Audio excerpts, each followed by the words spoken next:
Hi viewers எல்லோருக்கும் வணக்கம். இன்னைக்கு ஐயனார் துணை தொடர்கதையில் நிலா வீட்டை விட்டு கோச்சிக்கிட்டு சோழனை டைவர்ஸ் பண்ணிட்டு வீட்டில் இருந்து வந்துடுறாங்க. கோயிலில் வந்து உக்காந்துட்ருக்காங்க.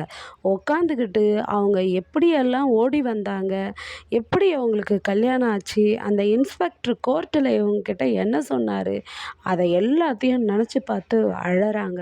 பயங்கரமாக அழுகுறாங்க. அழுததும் எங்கே போகிறதுன்னு அவங்களுக்கு தெரியல. உடனே அவங்க ஃப்ரெண்டு திவ்யாவுக்கு கால் பண்ணி, திவ்யா நான் அங்கே வரட்டுமா, இன்னைக்கு ஒரே ஒரு நாள் மட்டும் உங்க கூட தங்கிக்கிட்டுமான்னு கேட்குறாங்க. என்னாச்சுடி என்னாச்சு நீலான்னு திவ்யா கேட்குறாங்க. பயங்கரமாக அழுகுறாங்க. அழுததும் சரி நீ எங்கே இருக்கேன்னா, நான் இங்கே ஒரு கோயிலாண்ட இருக்கேன் அப்படின்றாங்க. நீ அங்கேயே இரு நான் வரேன்னு சொல்லிட்டு திவ்யா வரேன்றாங்க. இல்லை இல்லை வேண்டாம் நானே வந்துடுறேன்றாங்க. திவ்யா வந்து வேண்டாம் நீ அழுகுற ரொம்ப, அதனால் நீ அங்கேயே இரு, தனியாக வர வேண்டாம், நான் வரேன்னு சொல்லிட்டு திவ்யா வராங்க. அதுக்கப்புறமா சோழன் வீட்டில் எல்லாருமே சோழன் வீட்டை விட்டு அவரும் வெளியே போயிடுறாரு. வெளியே போயிட்ட பிறகு எல்லாம் யோசிச்சுக்கின்னு நின்றுட்டுருக்காங்க வீட்டில். சேரனுக்கு ஒரே பதட்டமாக இருக்குது. அப்போ அவங்க அப்பா சொல்கிறாரு, டே இந்த சோழன் என்றைக்குமே திருந்த மாட்டான்டா, ஏதோ வாய்க்கு வந்தது கைக்கு கைக்கு வந்தது வாய்க்கு எட்டாமல் போகும்னு சொல்லுவாங்களே, அது மாதிரி தான் இருக்குது உன் தம்பி விஷயத்தில் அப்படின்னு சொல்லிட்டு திட்டுறாரு அவர் பயங்கரமாக சோழனை. அப்புறமா வந்து அந்த பொண்ணு இவ்வளோ நாள் டைவர்ஸ் ஆகாத வரையும் வீட்டில் இருந்தது, அது ஒரு காரணமாக இருந்தது. இப்போ டைவர்ஸ் ஆகிட்ட பிறகு எப்படி இருக்கும் அந்த பொண்ணு, அதான் போயிடுச்சு அப்படின்னு சொல்லிட்டு பேசிகிட்ருக்கிறாரு. பேசிகிட்டே இருக்கும்போது அதுக்கப்புறம் பாண்டிக்கு வந்து வானதி ஃபோன் பண்ணுறாங்க. இந்த வானதி வேற அவசரப்பட்டு மாப்பிள்ளை பாருங்கன்னு சொல்லிட்டாங்க அவங்க வீட்டில். அவங்க வீட்லேயும் மாப்பிள்ளையை பார்த்து ஒரு டேட்டையும் கல்யாணத்துக்கு ஃபிக்ஸ் பண்ணிட்டாங்க. இப்போ என்ன பண்ணுறதுன்னு தெரியாமல் வானதி முழிச்சுக்கிட்டே பாண்டிக்கு ஃபோன் பண்ணுறாங்க. பாண்டி திரும்பவும் ஃபோன் பண்ணலான்னா பண்ணவே இல்லை. அவர் ஃபோனை பார்த்துட்டு கம்முன்னு ஆயிடுறாரு. அதில் வானதி கடுப்பாகிறாங்க. இவ்வளோ நாள் கழித்து நான் ஃபோன் பண்ணுறேன், ஒரே ரிங்கில் இவன் எடுக்க வேண்டாமா, இவன் என்ன ஃபோனே எடுக்க மாட்டேன்றான், ஒரு வேளை அவன் என்னை வெறுக்கிறானா அப்படின்னு சொல்லிட்டு யோசிக்கிறாங்க. 1க்கு 2க்கு 3 வாட்டி அவங்க கால் பண்ணுறாங்கங்க.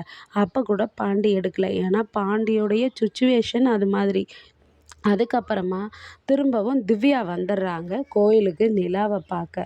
அப்போ வந்ததும் என்ன ஆச்சு நிலா, என்னம்மா ஏன் இப்படி அழுகுற அப்படின்னு சொல்லி கேட்டால், உடனே நிலா அப்போ வந்து சொல்கிறாங்க, எனக்கும் சோழனுக்கும் டைவர்ஸ் ஆகிடுச்சி அப்படின்னு. அப்போது திவ்யா கேட்குறாங்க, ஏன் நிலா நீங்கள் 2 பேரும் நல்லா தானே இருந்தீங்க, எப்படி இந்த டைவர்ஸ்லாம் நடுவில் வந்தது அப்படின்னு சொல்லி கேட்குறாங்க. அப்போ வந்து நிலா சொல்கிறாங்க, உனக்கு நிறைய விஷயம் தெரியாது திவ்யா, நாங்கள் கல்யாணம் பண்ணிக்கிட்டோம் அது மட்டும்தான் தெரியும், ஆனால் நாங்கள் எப்படி சூழ்நிலையில் கல்யாணம் பண்ணோன்றது உனக்கு தெரியாது அப்படின்ட்டு. அப்போ தான் சொல்கிறாங்க, நான் வந்து எங்கள் வீட்டில் கல்யாண ஏற்பாடு பண்ணாங்க, அது பிடிக்காம நான் சோழன்கிட்ட ஹெல்ப்பு கேட்டேன், என்னை சென்னைக்கு கொண்டு போய் விட்டுறீங்களா அப்படின்னு சொல்லிட்டு.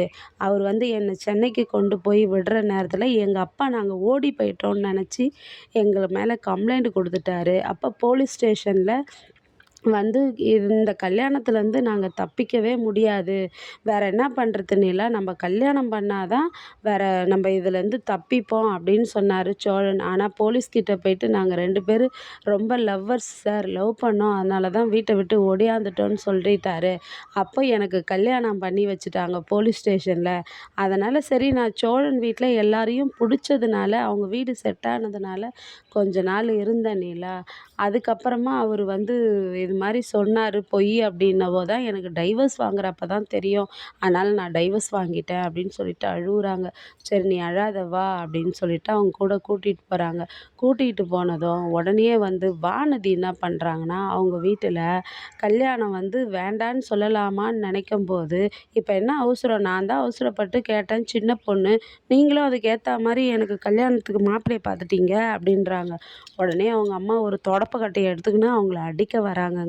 என்னடி நினச்சிக்கிட்டு இருக்க, இந்த கல்யாணத்தில் எதனா கழிச்சு கிழிச்சு எதனா பண்ணணும்னு நினச்ச, உனக்கு அவ்வளோதான், தொடப்பக்கட்டை அடி விழும், செருப்பு பிச்சுக்கும் அப்படின்றாங்க. அதனால் வந்து வானதி சமாளிக்கிறாங்க. "இல்ல, இல்ல அவன் நல்லவனா கெட்டவனான்னு தான் விசாரிச்சிங்களான்னு கேட்க வந்தேன். ஏன் இப்படிலாம் பேசுகிறீங்க?" அப்படின்ட்டு அவங்க அம்மாவையும் அப்பாவையும் வானதி சமாளிக்கிறாங்க. அதுக்கப்புறமா நிலாவுக்கு ஒரு ஃபோன் வருதுங்க. பார்த்தா அந்த ஃபோன் பல்லவன் பண்ணுறாரு. "என்னடா பல்லவா, நான் சேஃப் ஆயிட்டேன்டான்றாங்க." உடனே "நீ எங்கடா இருக்க?" அப்படின்னாக்கா அவரும் அழுவுறாரு. "என்னடா பல்லவா, ஏன்டா ஒரு மாரியா பேசுற? சொல்லுடா, சொல்லுடா" அப்படின்னு நிலா கேட்குறாங்க. உடனே பல்லவன் சொல்கிறாரு, "அண்ணி சோழனனுக்கு ஆக்சிடென்ட் ஆயிடுச்சு அண்ணி" அப்படின்றாரு. உடனே நிலாவுக்கு பதறிடுறாங்க. "சோழனுக்கு ஆக்சிடென்ட் ஆச்சா? என்னடா, எங்கடா, எந்த ஹாஸ்பிட்டல்டா, நான் வரேன்டான்ட்டு" நிலா கிளம்புறாங்கங்க. சோழனுக்கு ஆக்சிடென்ட் ஆயிடுச்சுன்றாங்க. ஆனால் அவர் எந்த நிலையில இருக்கிறாருன்னு நாளைக்கு தாங்க தெரியும். நாளைக்கு அதை ஆர்வமுடன் பார்க்க காத்திருப்போம். நன்றி. பாய்.